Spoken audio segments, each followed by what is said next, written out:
Hello বন্ধুরা, সবাই কেমন আছো? আশা করি সবাই অনেক অনেক ভালো আছো। বন্ধুরা, তোমাদের প্রতিদিনের মতো আজকেও আমি একটা নতুন ভিডিও নিয়ে চলে আসলাম। বন্ধুরা, নবদ্বীপে যে মন্দারমণি আছে সেটি বন্ধু কীভাবে সাজানো হয়েছে সেটি তোমাদের সঙ্গে তুলে ধরো। দেখতে হচ্ছে মন্দারমণির যে প্রবেশ পথ, সেই প্রবেশ পথ দিয়ে আমি উপরে উঠছি এবং দেখতে হচ্ছে মন্দারমণির কিছু গাছ লাগানো হয়েছে, সেগুলো তোমার সঙ্গে তুলে ধরলাম।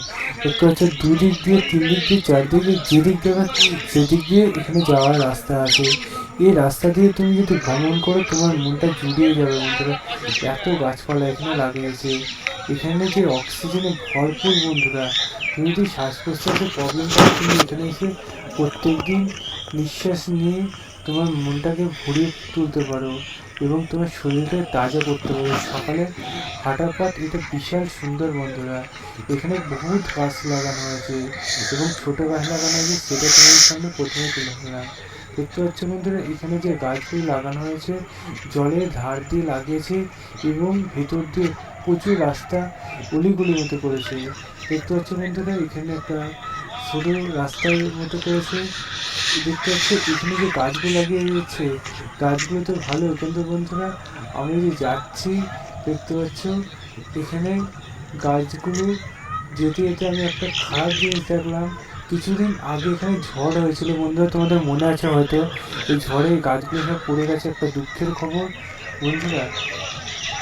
এবং এই আমি মাঝের রাস্তাটা দিয়ে যাচ্ছি, দেখতে পাচ্ছ মন্দারমণি। এখানে আশেপাশে বহুত গাছ আছে, এই গাছগুলো সুন্দরভাবে সাজিয়েছে এবং এই সামনে দেখতে পাচ্ছ হাঁটা পথগুলো কত সুন্দরভাবে এটা করেছে। দেখতে পাচ্ছ হাঁটা পথগুলো কত সুন্দর আছে বন্ধুরা।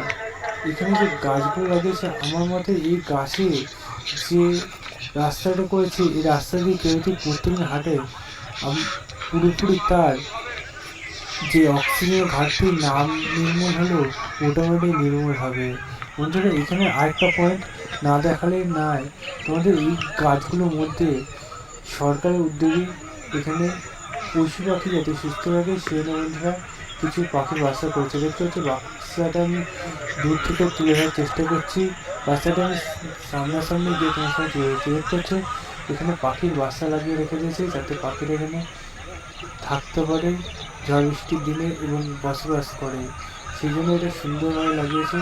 এখানে কিন্তু তুমি যদি নিজের আসতে চাও এই মন্দারমণি এখানে, তাহলে কিন্তু তোমরা ডাইরেক্ট নবদ্বীপে কর্মবন্ধী ক্লাবের মাঠ আছে, সেখানে তোমরা যে কোনো টোটো গাড়ি বা হেঁটে তোমরা মানুষকে জিজ্ঞাসা করে দেখিয়ে দেবে, সে ডাইরেক্ট তোমরা এখানে পৌঁছে যাবে।